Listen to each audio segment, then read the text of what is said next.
So today we're going to talk about development before birth and all of the important things that can go right or wrong during that time.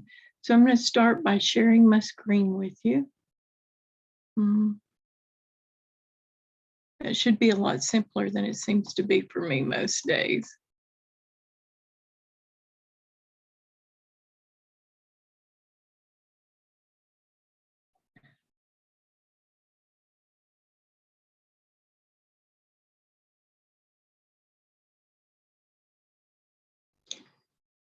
So, like this slide says, we now know that both heredity and environment influence human development. And if you're going to be in a helping professional, if you're going to be a teacher, if you're going to be a counselor, a social worker, whatever area that you're going to be working with people in, you need to be able to keep in mind and avoid just thinking, oh, they're that way because our whole family is that way. So you got to avoid that one-sided perspective. Their whole family may be that way because they may have a genetic predisposition or they may have a genetic vulnerability. And I'm hoping if you're watching this video that you've watched both the video over genetics and also the one that is right after that. I'm trying to remember what it was, but I do want you to watch both of those before you start this. So if you have not watched those two videos, please go back and do that. We also want to avoid oversimplification. Like it said in the genetics video, the genes do nothing without that environmental input. So even when they're in those first stages of development and dividing, the genes get the information from their environment to either be brain genes or to be genes that make up the back and the spinal cord. And so when you think about that all of these genes look exactly the same, but they have different purposes, that's pretty amazing.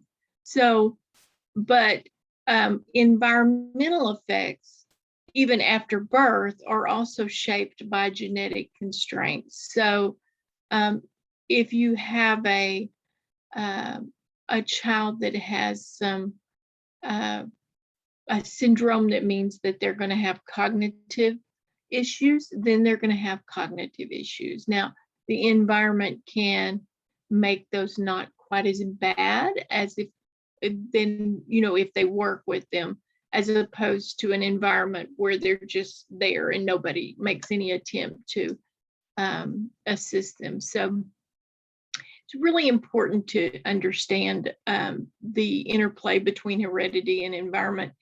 And that's not as easy as it sounds sometimes.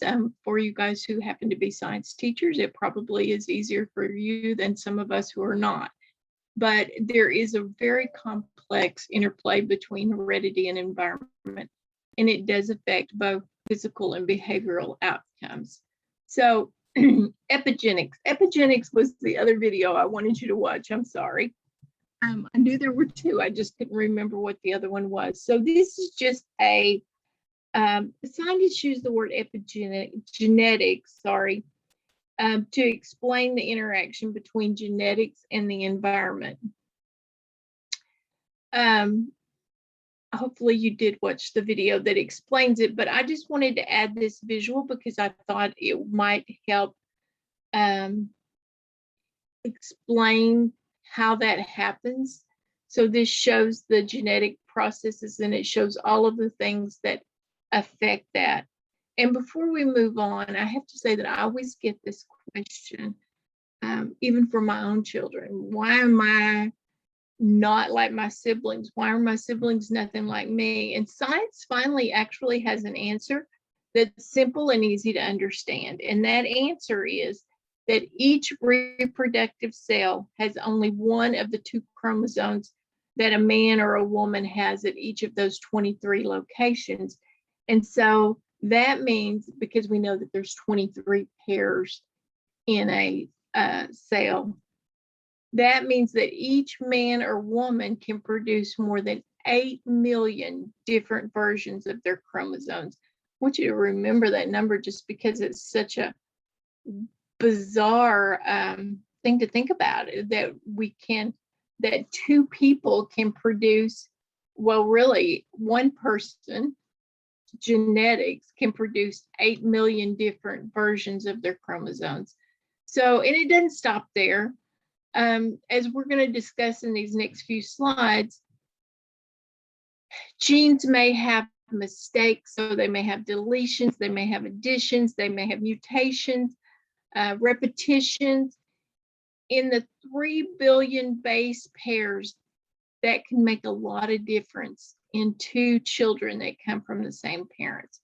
So that's how you ended up nothing like your siblings, if that's true. And it's not always true.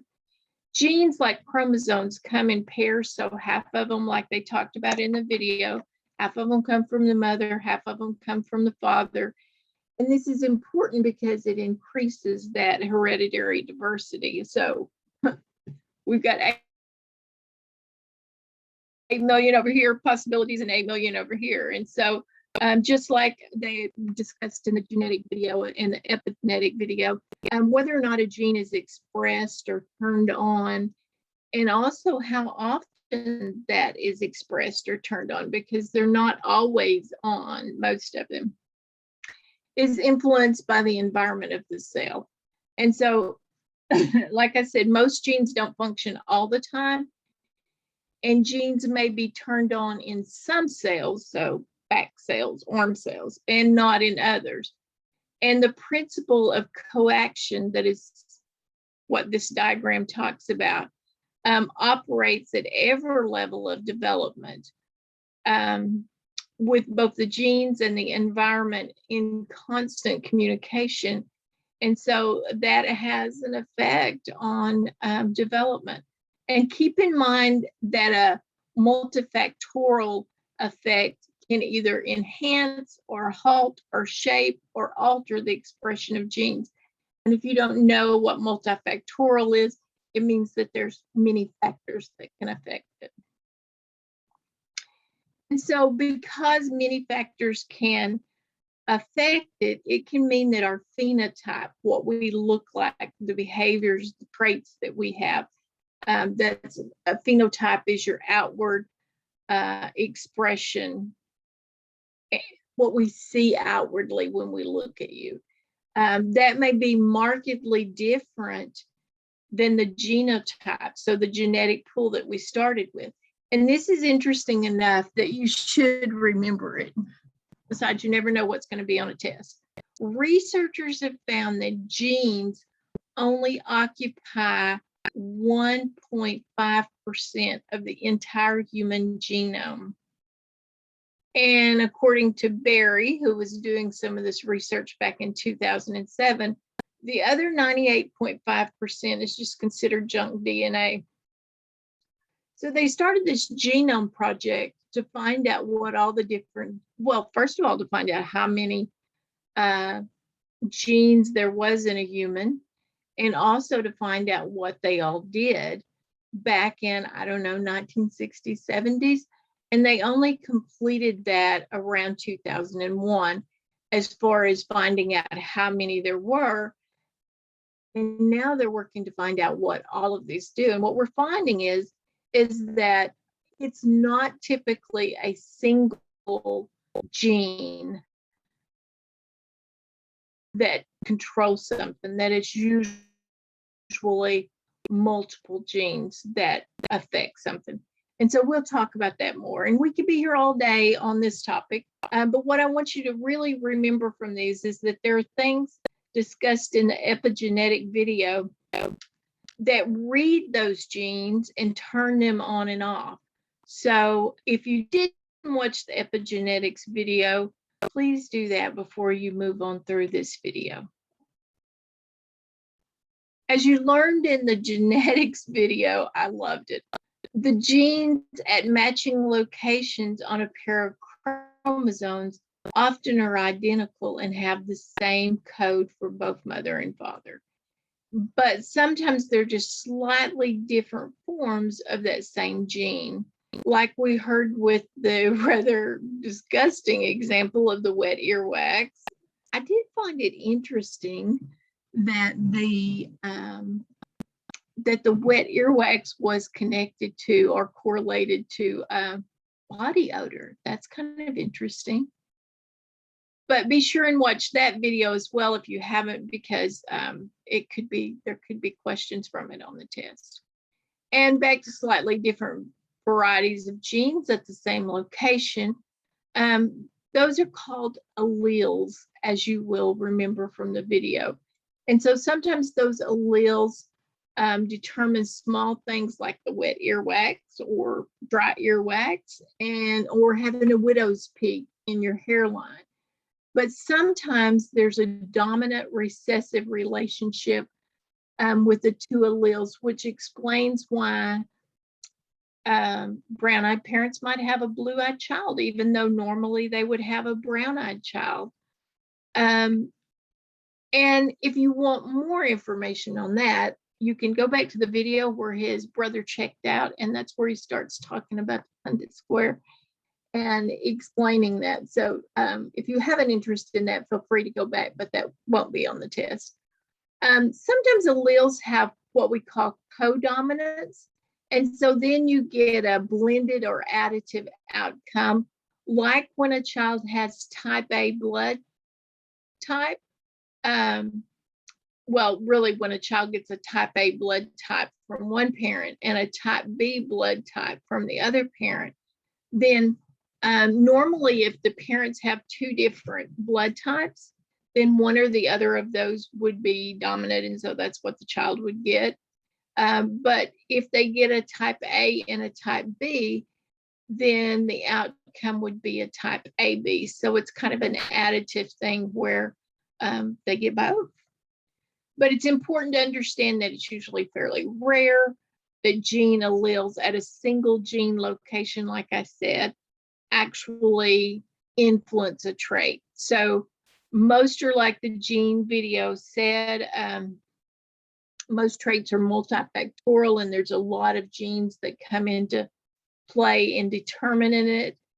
And they're affected by many gene pairs. So do you remember the effect that the epigenetics have on a gene effect?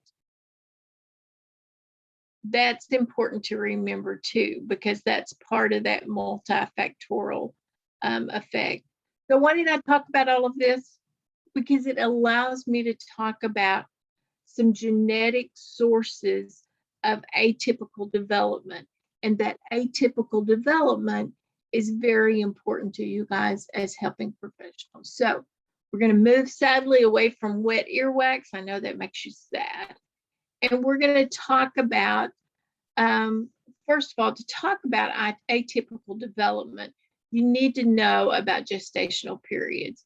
So you may actually wish to write these down, because it'll help you understand the next part, the next few slides that I'm going to talk about, and also just in case they come up on a test. But the period of the zygote is those first 2 weeks, and the period of the embryo is from the 3rd week to the 8th week, and the period of the fetus is from the 9th week until birth. Now, there's a lot of things that I would really like to talk about, what happens, what develops during these periods. Unfortunately, I know that if I do that, you're not going to remember a lot of things. But if you're, and many of you already know it because you've had college biology, or you teach something in the science or some area where you may actually teach that. So what I'm going to try to do is find a video that is out there somewhere on YouTube. Just make that optional in case you're interested in that. So the period of the zygote is those first 2 weeks. And that's from fertilization to implantation. And then from the 3rd to the 8th week during that embryo period is when the body's, most of the body's organ systems and structures are forming.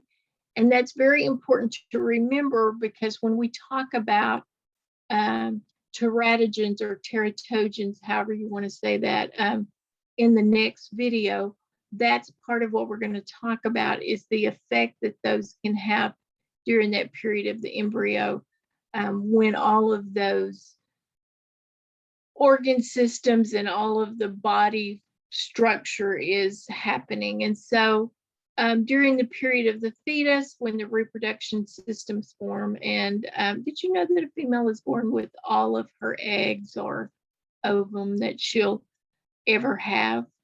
That's kind of interesting, I think.